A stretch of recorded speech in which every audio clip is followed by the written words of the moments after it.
Salut à tous, j'espère que vous allez bien. On se retrouve aujourd'hui pour l'une des dernières vidéos pronostiques de la saison. Vu qu'il ne reste plus qu'une journée dans le championnat espagnol, il ne reste plus que 2 journées dans le championnat anglais et encore 5 journées serait dans le championnat italien. Donc c'est parti les gars, on perd pas de temps. On commence directement avec le championnat anglais, donc avant-dernière journée ce week-end.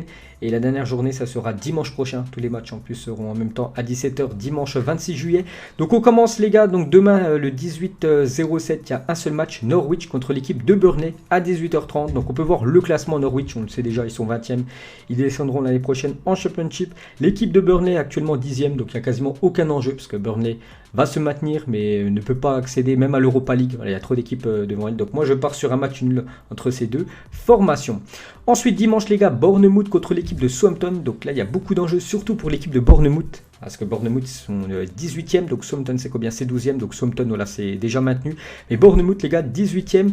Et donc ils ont 3 points de retard sur l'équipe de Watford qui est 17e, n'oubliez pas. En Angleterre, c'est les 2 derniers qui descendent. Et le 3e, donc Bournemouth actuellement, jouerait les barrages contre l'autre barragiste en Championship. Donc c'est pour ça, ils peuvent encore se maintenir. Bien sûr, il faudrait qu'ils gagnent les 2 derniers matchs, cette équipe de Bournemouth. Et en face que Watford ou même West Ham, les équipes qui sont en phase 2, perdent, voilà, fassent des mauvais résultats lors des 2 derniers matchs. Donc je pars quand même sur l'équipe qui a beaucoup d'enjeux, l'équipe de Bournemouth. Je les vois vainqueurs contre cette équipe de Southampton. Ensuite, énorme choc les gars, Tottenham contre l'équipe de Leicester. Beaucoup d'enjeux, beaucoup d'enjeux les gars. Donc déjà Tottenham 7e, donc ils sont quand même très loin de la Ligue des Champions. Je ne sais même pas s'ils peuvent accéder dans le top 4, non, vu qu'il ne reste plus que 6 points possibles, donc non ils ne peuvent pas. Mais l'équipe de Leicester les gars, actuellement en 4e position. Donc Leicester, les 2 derniers matchs, donc là ils se déplacent du côté de Tottenham. Et la semaine prochaine, ils reçoivent l'équipe de Manchester United. Regardez le classement d'United et de Leicester. Les 2 équipes sont à 62 points. Donc n'oubliez pas, c'est les 4 premiers qui se qualifient pour la Ligue des Champions. Donc c'est une semaine très importante pour l'équipe de Leicester. Et là je les vois faire un faux pas du côté de Tottenham. Tout simplement, je vois l'équipe des Spurs s'imposer contre l'équipe de Leicester. Donc voilà mon prono. Ensuite, on passe à lundi. Donc Brighton contre Newcastle. J'ai mis match nul entre ces 2 équipes. Donc Brighton, je ne sais même pas c'est combien. Brighton, c'est 15e. Newcastle, c'est 13e. Voilà. Les 2 équipes sont maintenues. Les 2 équipes ne peuvent pas jouer à la Coupe d'Europe la saison prochaine. Je sens le nul. Sheffield United, Everton. Je pars sur l'équipe de Sheffield United. Parce que Sheffield United actuellement sont en 8e position. Ils peuvent encore accrocher l'Europa League. N'oubliez pas qu'il reste encore 6 points à prendre pour toutes ces équipes-là. Donc je les vois vainqueurs contre cette équipe de Everton. À la 11e position. Pas ouf l'équipe de Carlo Ancelotti. Ensuite, ça sera Wolverhampton contre Crystal Palace. Je pars sur la victoire de Wolverhampton. Dommage, le dernier match, Wolverhampton gagnait 1-0. Ils se sont fait égaliser à la 96e minute. C'est dommage parce qu'ils auraient même pu prétendre rentrer dans la course pour pouvoir jouer la future Ligue des Champions. Mais là, ça va être trop compliqué. Il y a trop de points de retard sur la 5e place, sur l'équipe de Manchester. Mais je vois quand même Wolverhampton assurer au moins cette 6e place et pouvoir jouer la saison prochaine l'Europa League. Ils peuvent encore se qualifier en Ligue des Champions, Wolverhampton, simplement s'ils gagnent l'Europa League. Donc mardi, il y aura Watford contre Manchester City.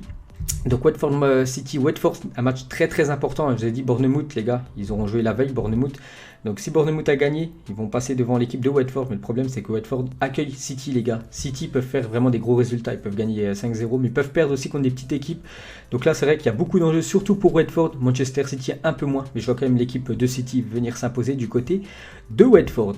Ensuite Aston Villa contre l'équipe de Arsenal. Donc Aston Villa c'est la même chose que Bournemouth, il faudra absolument gagner. Et je pars sur un nul les gars. Donc Arsenal en plus sur leur dernier succès contre l'équipe de Liverpool, ils font confirmer. Donc ils sont 9e l'équipe de Arsenal. Même l'Europa League, je ne sais même pas s'ils vont se qualifier en Europa League les Gunners. Donc je pars sur un nul entre Aston Villa et Arsenal. Et pour finir les gars, ça sera Manchester United contre West Ham.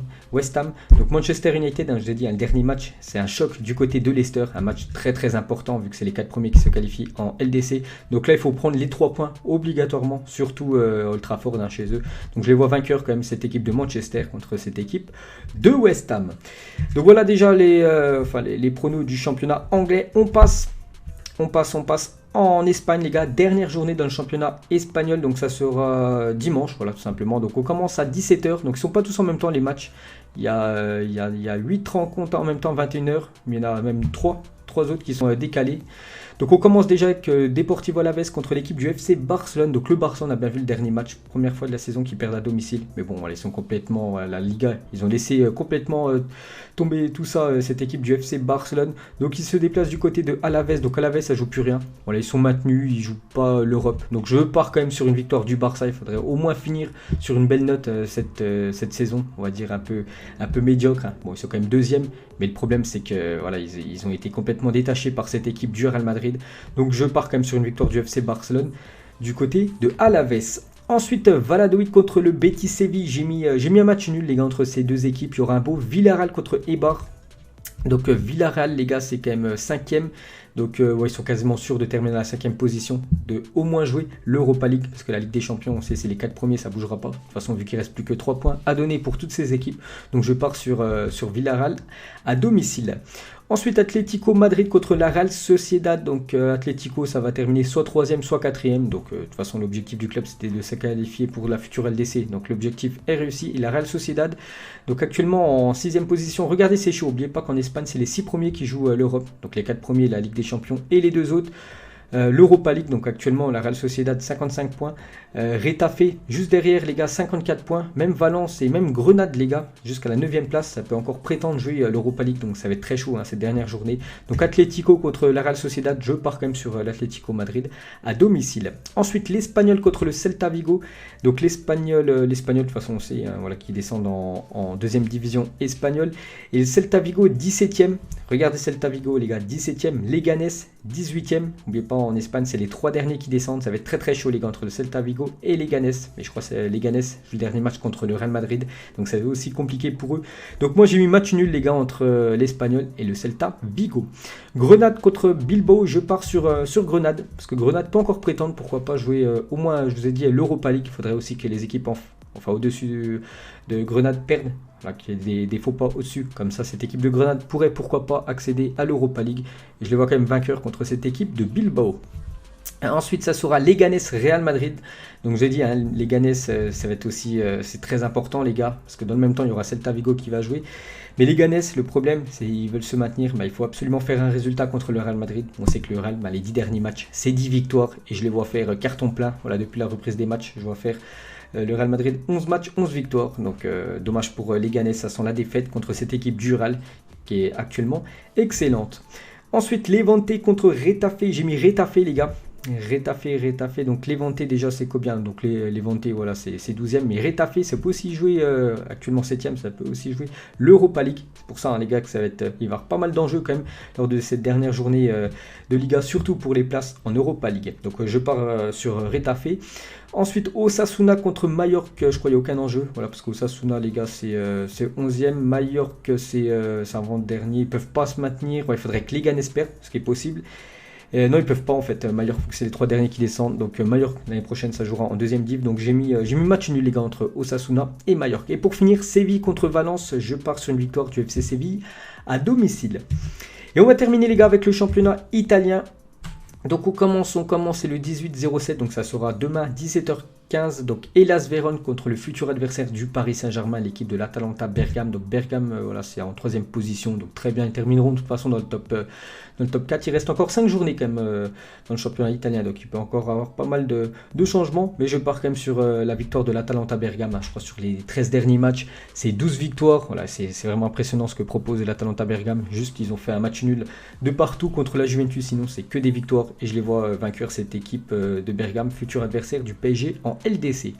Ensuite, Cagliari contre l'équipe de Sassuolo. Je pars sur un nul. N'oubliez pas que Sassuolo, ils ont gêné quand même pas mal de gros ces dernières semaines. Donc, ils ont gagné contre Lazio. Ils ont fait match nul contre l'Inter 3-3. Match nul contre la Juventus 3-3. Donc ils sont au classement Sassuolo. Ils sont 8e. Ouais, ils peuvent prétendre pourquoi pas une place européenne. Donc je crois que c'est les 6 premiers qui se qualifient en Coupe d'Europe. Donc les 4 premiers en Ligue des Champions et le 5e et 6e en Europa League. Donc je pars quand même sur... j'ai mis un match nul, moi. Je vois Sassuolo venir prendre un point du côté de Cagliari. Ensuite, AC Milan contre Bologne. Je pars sur une victoire de l'AC Milan. Ça tourne très très bien, les gars. C'est l'équipe milanaise depuis quelques temps. Donc je pars sur eux. Une victoire du Milan AC à domicile.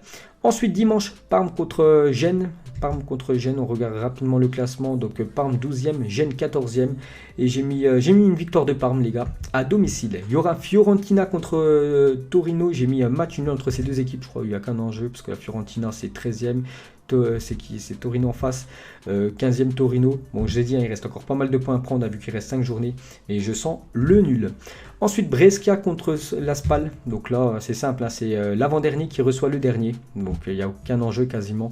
Il faudrait que Brescia, lors des derniers matchs, les gars gagnent tout. Voilà, gagne les 5 derniers matchs, ils veulent encore se maintenir, hein, ce qui est quasiment impossible. Donc je pars quand même sur... j'ai mis un match nul, les gars, entre ce match, entre les deux derniers de la Serie A.